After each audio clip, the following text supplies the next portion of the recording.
Magiliw bagamat halatang nanghihina rin na Santo Papa ang bumungad sa publiko nitong Easter Sunday o Pasko ng Pagkabuhay. Cari fratelli e sorelle, buona Pasqua. Kaya naggulat ang lahat nung kinabukasan, isang masamang balita. Carissimi fratelli e sorelle, con profondo dolore devo annunciare la morte del nostro Santo Padre Francesco. Ang lider ng simbahang Katolika, ang binansagang People's Pope na si Pope Francis,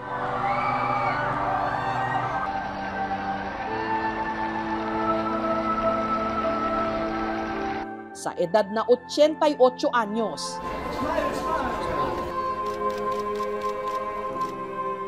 Humanaw na. Raccomandiamo l'anima del Papa Francesco all'infinito amore misericordioso di Dio Uno e Trino. Lumipad ako pa Vatican City para makibalita at para masilayan at magbigay respeto sa Santo Papa.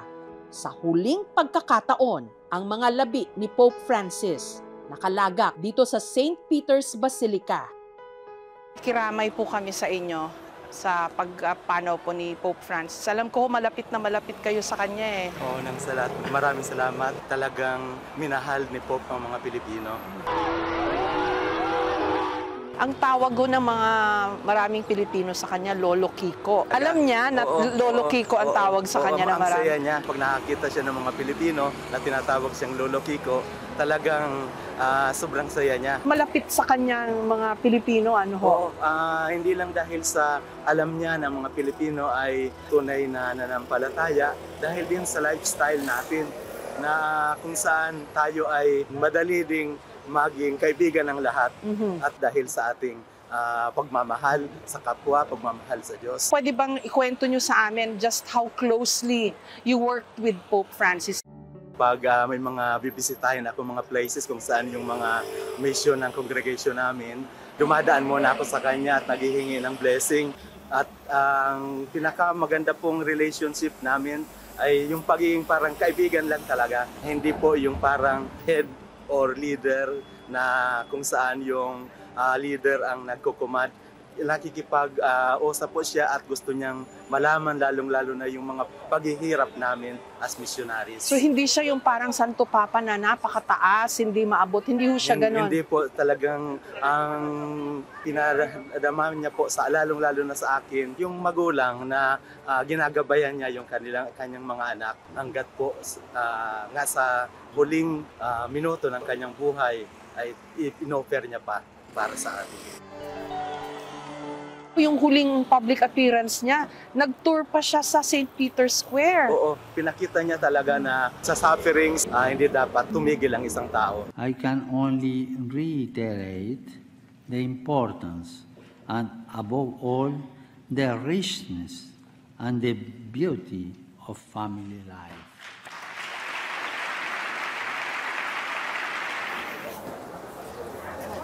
So papunta ho kami sa Vatican mismo, kasama natin si Father Jess. Try natin na makalapit dun sa labi ni Pope Francis. In-expect na natin maraming tao haba ng pila. Nasa St. Peter's Square po tayo sa labas ng Basilica kung saan naroon ang labi ni Pope Francis. Ngayong araw po ng Biyernes, ang huling public viewing ng kanyang labi. Dahil bukas po ay ang kanya ng libing. Bago noon ay may funeral mass na gagawin ho rito. Napakaraming tao ho rito, matyagang pumipila. Yung iba, hindi bababa ng 4 na oras ang ipinila para lang sa ilang segundo na sila'y makalapit sa labi ni Pope Francis. Siguro yung mga dami ho ng mga pumupunta rito para pumila na makapasok sa St. Peter's Basilica. Patunay rin kung gaano minahal ng maraming tao sa buong mundo ang yumaong Santo Papa. Kahit yung mga hindi pareho ng paniniwala, Mga nasa Gaza, yung mga dumadaan sa mga matinding pagsubok. He would reach out to them, yung mga nasa laylayan. At ngayon, nakikita rin yung sukli sa kanya.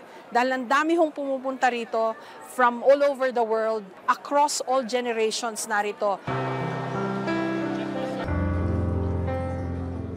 Dito na tayo sa mismo ng St. Peter's Basilica. Ito na yung Holy Door. So, papasok tayo dito para makalapit dun sa kanyang labi. Siksikan yung mga tao.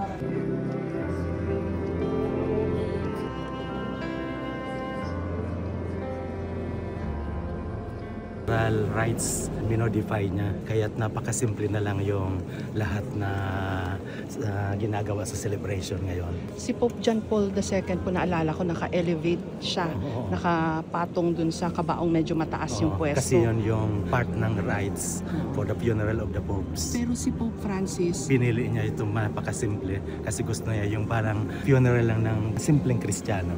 At saka isa lang nakabaong yung ginamit, hindi na tatlo. hindi na rin red shoes. Hindi. Ito yung altar ni Pope Francis. Dito siya. Papal altar po. Dito siya madalas magmisa noon. Ngayon, doon siya nakalaga yung kanyang labi.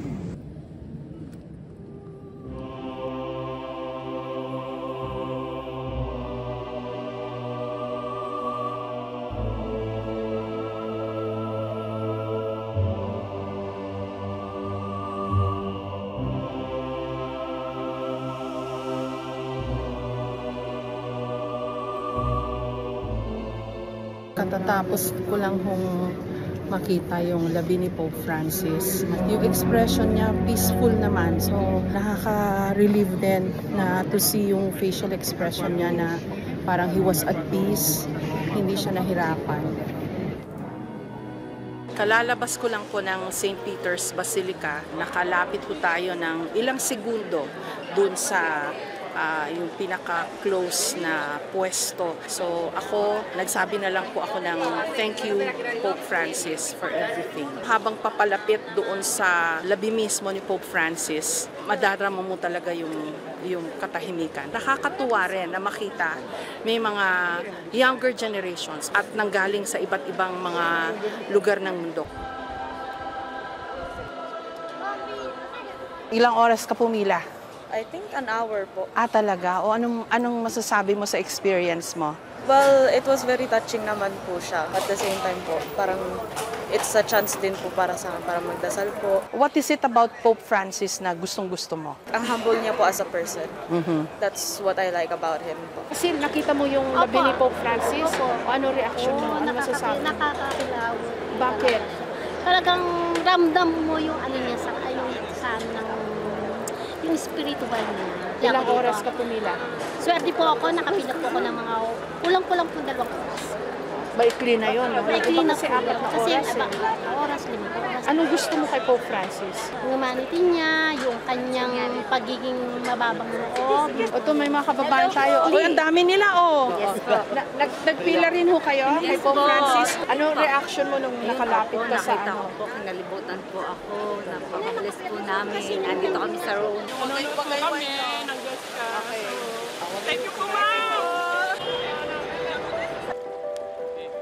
Nandito na po tayo sa St. Peter's Square. Kitang-kita naman dito yung physical arrangements para po dun sa gagawing funeral mass bukas. So, ito yung upuan ng mga VIP dahil andito raw si President Trump ng Amerika, pati si former President Biden nandito. I understand nandito na rin si President Bongbong Marcos at marami pang iba.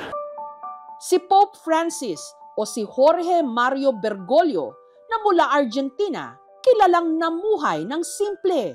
Sa hinabahaba na ng storya ng papacy, siya lang ang unang gumamit ng pangalan na Francis na hango sa buhay ni San Francisco de Assisi. Talagang isinasabuhay niya na yung pagiging payak na pamumuhay.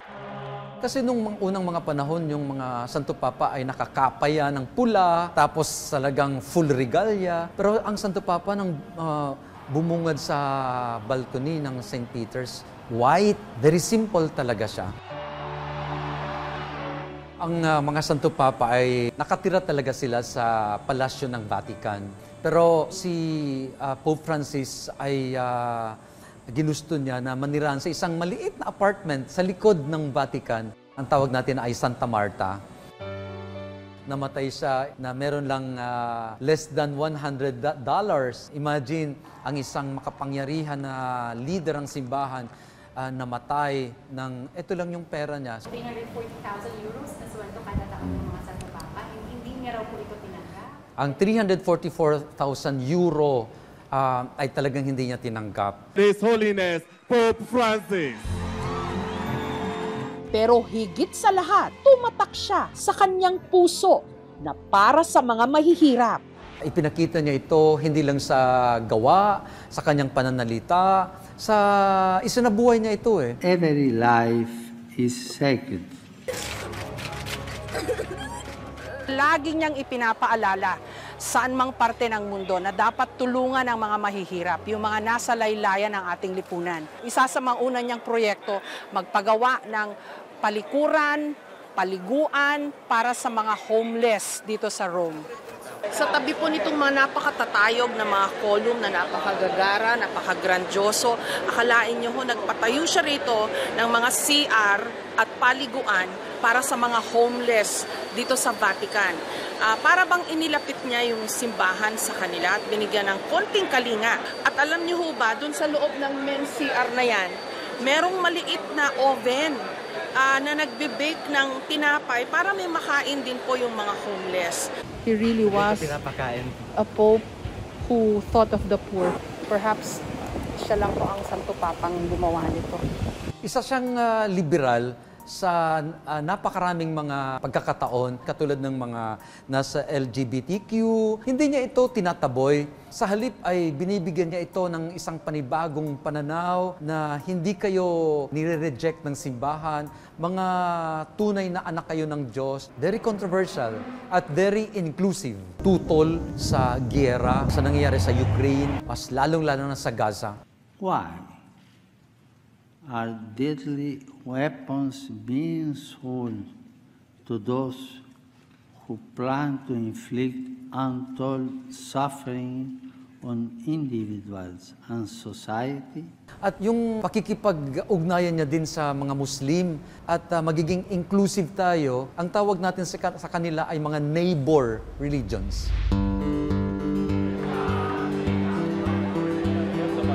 Ito po ang Santa Maria Maggiore Basilica o ang St. Mary Major sa Ingles. Malapit lang ho ito sa Vatican. Ito ho ang napiling himlayan o libingan ng yumaong Santo Papa Pope Francis. Paborito niya raw ho kasi itong puntahan. May spot ho dyan sa simbahan, malapit dun sa painting ng Madonna na dinadasalan ni Pope Francis. Yung spot daw ho na yun, yung napili niyang libingan na ayon sa kanyang last wishes. Gusto niya sa lupa o sa sahig siya mailibing. At isa pa sa kanyang mga ibinilin, ang dapat nakasulat lang sa lapida ay Franciscus, kung saan nahalaw yung pinili niyang pangalan nung siya'y hiranging Santo Papa. Ito ho siguro ay isa pang tanda kung gaano siya kasimple as a person. So ito po ang loob ng Santa Maria Maggiore. Puntahan po natin yung particular spot kung saan niya gustong mailibing. Ito po yung chapel within the basilica kung saan daw ho nagdadasal si Pope Francis. Tabi lang po nung chapel kung saan daw madalas magdasal si Pope Francis. Ito yung napiling spot. Yung may nakatakip na yun na kahoy kung saan siya ililibing sa sahig. Daming tao, pinipilahan yung spot na nakatakip naman ngayon ng kahoy, pero tells you something about yung faith ng mga tao talaga. Nanggaling ka sa loob? Opo, sinilip ko po yung tomb na paglilibingan po ni Pope Francis. Pope Francis. Anong pakiramdam mo na dyan siya sa loob ng simbahan na ililibing? Medyo nalungkot po kasi namatay po siya. There's really nothing like a Filipino welcome. Ramdam na ramdam, napakainit, ang saya. Ayan, ang kanyang pagbaba. Oh no! Uy! Ay, ang swerte ng mga kapulot! Ayan! si Pope Francis! Si Pope Francis, mas napalapit sa ating mga Pilipino nung bumisita siya sa Pilipinas taong 2015. Bumisita siya sa Malacanang. Ayun, may baby! Nagpa-bless. Abay, ang swerte naman itong batang ito. Nagdaos siya ng kanyang kauna-unahang misa sa Pilipinas sa Manila Cathedral. Do you love me? Then, thank you very much.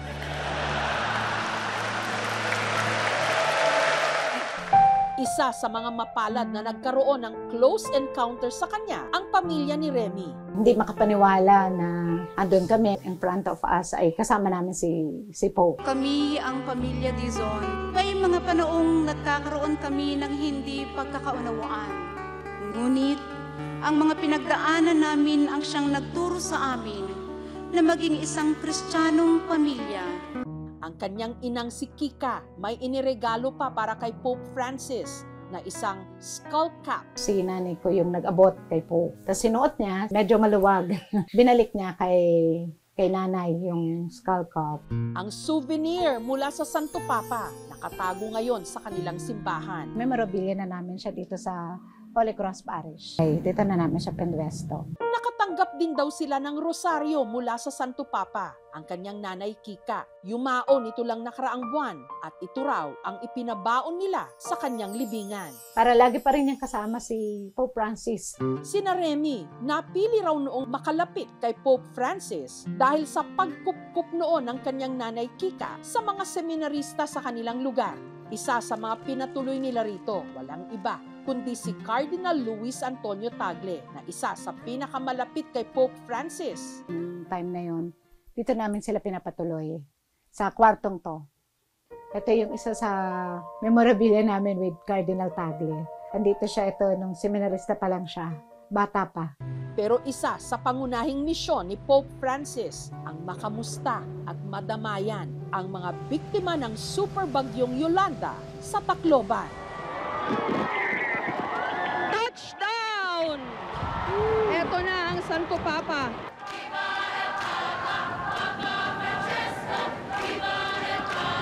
Kahit bumabagyo noon, ang Santo Papa hindi nagpatinag. Magdamagan, hindi umalis yung libo-libo nating mga kababayan. Sabi nila, ma'am, signal number 1 lang yan. Yung Yolanda nga, nakaya namin Nagmisa pa siya sa ilalim ng malakas na ulan. Y cuando, permítanme esta confidencia, y cuando yo vi desde Roma esta catástrofe, sentí que tenía que estar aquí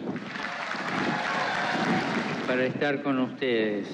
Un poco tarde, me dirán, es verdad, pero estoy. Yung misa niya sa Tacloban, nakakapote siya ng yelo na yun ang suot ng mga tao. Talagang nakipagkaisa talaga siya. Di masukat ang kanilang tuwa na personal na makita ang tinaguriang People's Pope na sinadya ang kanilang lalawigan para mabigyan ng inspirasyon ang mga patuloy na bumabangon mula sa Super Typhoon Yolanda. Ang pamilya ni Mary Jane Arias na nakatira sa isang barong-barong sa tabing kalsada, mas maswerte. Sa tapat kasi ng kanyang bahay, bumaba ang Santo Papa. Yung lumapit sa amin, pakiramdam ko na lumalapit din si Lord. Nung naglamano kami, pinapray kami. Nalikan yung kapatid ko, yung baby, na part sa amin. Si Pope Francis kasi nung siya yun nagpabago sa amin at sa paniniwala sa Diyos din. Nakisalo rin sa isang pananghalian ng Santo Papa kasamang ang ilang survivor ng Yolanda at ang lindol sa Bohol. Ito yung upuan na ginamit ng Santo Papa during the lunch. Yung magagamit is na-preserve din namin. Kinawat nga selfie while we were having lunch. He taught yung mag-trust otro, despite and in spite, you should serve, you should praise the Lord. Bakit po pumapayag ang Diyos na may ganitong nangyayari?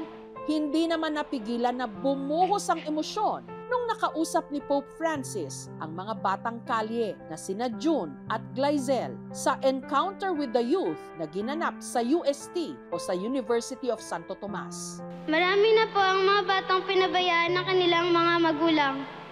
Marami sa kanila ang naging biktima at masama ang nangyari sa kanila tulad ng droga o prostitution. Bakit po pumapayag ang Diyos na may ganitong nangyayari? El núcleo de tu pregunta casi no tiene respuesta. Solamente cuando somos capaces de llorar sobre las cosas que vos viviste, podemos entender algo y responder algo.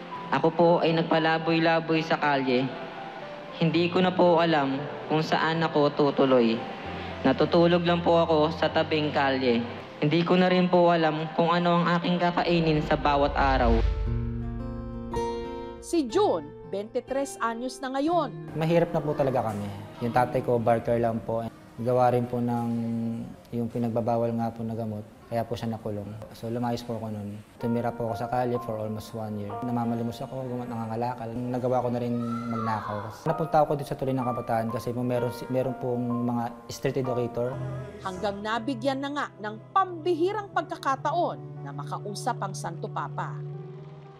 Una ko pong naramdaman nung nayakap ko si Pope Francis. Yakap ng isang ama po. Nahinanap ko yung yakap ng tatay ko since matagal siyang nawala. Nasa 2nd taon na siya ng kolehiyo. Gusto kong tulungan kung sino mang pwedeng tulungan ko mga bata na naging katulad ko sa kalye. Nagsagawa rin si Pope Francis ng misa sa Luneta na dinaluhan ng humigit kumulang 7 milyong tao.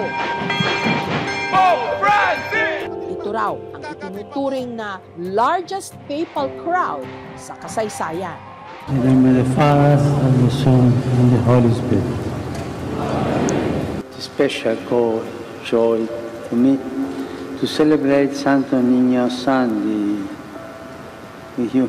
Samantala, nakadisplay ngayon sa UST ang ilang memorabilia ng pagbisita ni Pope Francis. Nandito rin ang papal chair na ginamit niya sa encounter with the youth. Ang pastor bonus po, ang ibig sabihin ay Good Shepherd. Ang ibang papal chair naman na ginamit din ni Pope Francis, matatagpuan sa isang pagawaan ng mga sacred furniture sa San Pedro sa Laguna. Ang papal chair na ginamit niya sa meeting with the family sa Pasay, gawa sa telang tinalak. Kaya tinawag itong tinalak papal chair. Ginawa po namin yan para talagang Pinoy na Pinoy itong chair na ito.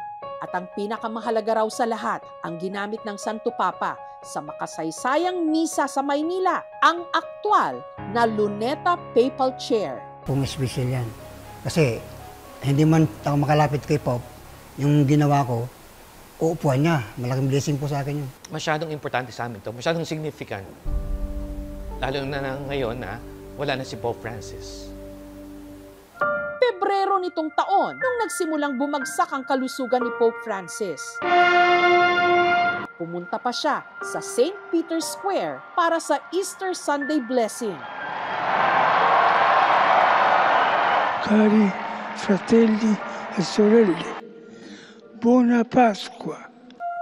At yun na nga ang huling pagkakataon na nasilayan ng publiko si Pope Francis.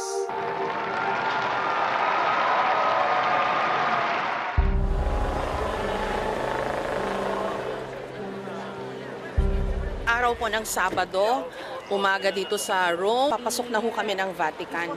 Maaga ho kami para dun sa funeral mass bago yung libing ni Pope Francis sa araw na ito. Milyon ho siguro ang debotong mag-a-attend, pati yung mga world leaders. Ano hong thoughts nyo on this day, sister? You're here to pay homage to Pope Francis, and this is a way of thanksgiving to him for he's so special. He is loved by all of us. Siyempre, mamimiss niyo po siya. Of course. I met him twice. Talaga po? Ano sabi niya sa inyo?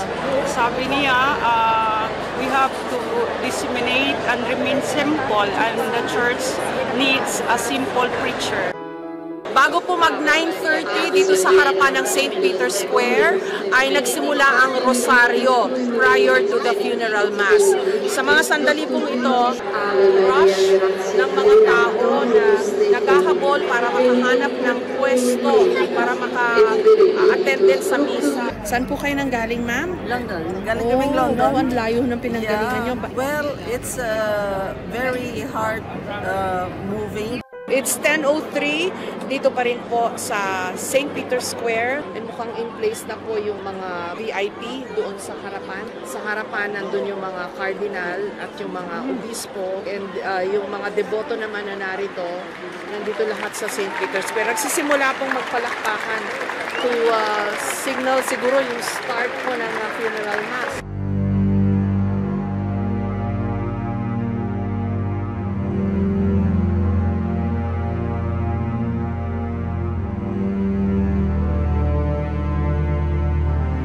Kami ho sa media ay naka-cordon off dito po sa certain positions lang po sa St. Peter's Square. Kasama ho sa mga nandito sa aming pwesto ay si Julian Assange na isa sa prominente na whistleblower. Narito ho siya para mag-attend din ng funeral mass. Sikat po si Mr. Assange dun sa WikiLeaks. Nakulong po siya ng matagal dahil po doon at nandito po siya sa misa rin na yun. Pax vobis. Verbum Domini. Deo gratias. Multilingual po itong ginaganap na funeral mass. Kanina narinig natin basically it's Italian, pero meron din Latin, meron din Spanish, and English. Ang nagpe-preside po nito is His Reverend Eminence Cardinal Giovanni Battista Re, ang Dean of the College of Cardinals.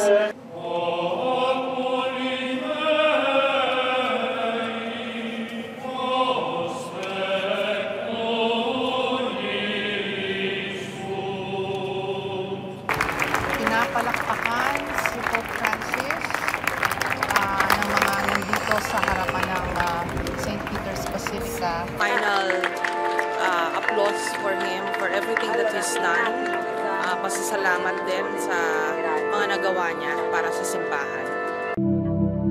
Mula sa St. Peter's Square, dinala ang kanyang labi sa Papal Basilica of St. Mary Major o ang Santa Maria Maggiore Basilica dito pa rin sa Rome, sa labas ng Vatican.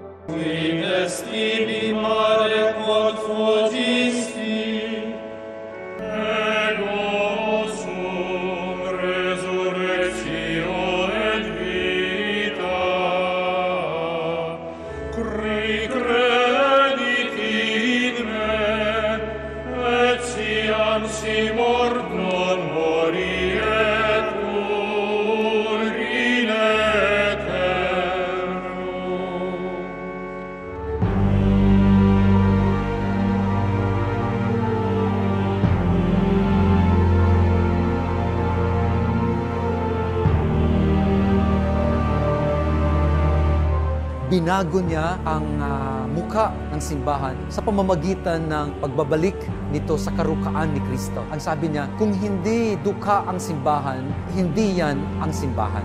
Pater, et Filius, et Spiritus Sanctus. Amen. 12 taon na muno si Pope Francis sa simbahang Katolika mula 2013 hanggang sa kanyang pagpanaw nitong 2025. Siya ang kauna-unahang Santo Papa mula sa Latin America. Lagi niyang ipinapaalala na tulungan ang mga mahihirap. Dahil dito, tinawag siyang the People's Pope o the Pope for the Poor. Napakalaking puwang ang kanyang naiwan, pero marami ring magaganda at masasayang alaala.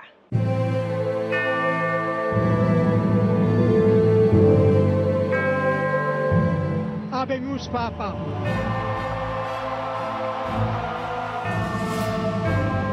Only by becoming poor ourselves, by stripping away our complacency, will we be able to identify with the least of our brothers and sisters. Please pray for me.